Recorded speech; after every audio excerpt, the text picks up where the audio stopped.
안녕하세요. 커플 매니저 장은경입니다.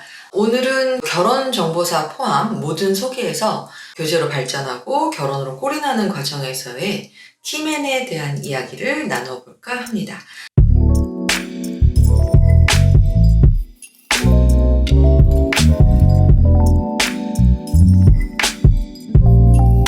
앞서 말씀드린 대로 여기서 이러시면 안 됩니다. 이제 여성편, 남성편에서 보시면 여성은 밀당을 잘못하시면 안 되고 남성은 소극적이면 안 된다고 말씀드렸습니다. 뭐가 안 되는 걸까요? 그쵸? 교제가 안 되고 결혼이 안 된다는 말입니다. 그렇다면 왜 여성의 밀당이 남성의 소극적인 태도가 문제가 되는 걸까요?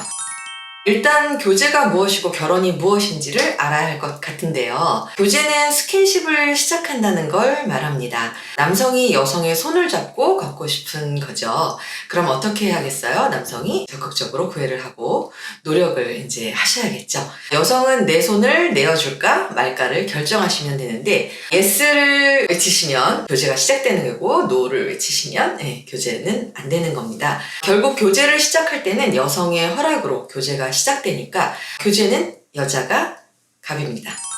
교제를 하다가 이제 결혼하셔야 되겠죠? 결혼정보사에서 만나서 교제를 하는 경우는 특별한 경우가 아니면 대부분 결혼으로 이어집니다. 조건이 맞아서 첫 만남을 하고 그 후 몇 차례 더 만나서 성향 등이 맞고 좋아하는 마음이 생겨서 교제를 시작하는 건데 결혼은 좋아하는 사람과 현실적인 문제가 해결된 생활이 가능한 경우 결정하는 거니까요. 그러니까 현실적인 문제가 없는 생활이 가능하다는 건 조건이 서로 맞는다는 이야기겠죠. 자, 그렇다면 이제 결혼은 어떨까요? 대표적인 결혼 관련 대사 하나를 생각해 보겠습니다. 교제를 하다가 결혼이 하고 싶어지면 남성은 어떻게 말을 하나요? 우리 결혼하자. 이러죠. 그럼 교제하다가 결혼이 하고 싶어지면 여성은 어떻게 말을 하나요? 우리 언제 결혼해? 결국 결혼은 남자가 갑이라는 말이죠. 아시다시피 저는 뼈 때리는 이야기를 할 수밖에 없고 쓸데없는 희망을 주거나 페미니즘 또는 남혐 등의 치우친 생각 그런 건 없습니다. 그냥 현실을 말하는 거고 일반적인 경우를 말하는 거라 오해 없으셨으면 합니다. 늘 항상 그렇습니다. 특별한 예가 있긴 하겠지만 제가 할 수 있는 경험은 대다수의 일반적인 경우의 현실을 설명하는 겁니다. 자, 정리하겠습니다. 첫 만남 후에 몇 차례의 추가 만남이 이어진 후에 교제를 수락하는 역할은 주로 여성이 합니다. 교제를 하다 결혼을 결정하는 것은 주로 남성이 하는 경우가 많습니다.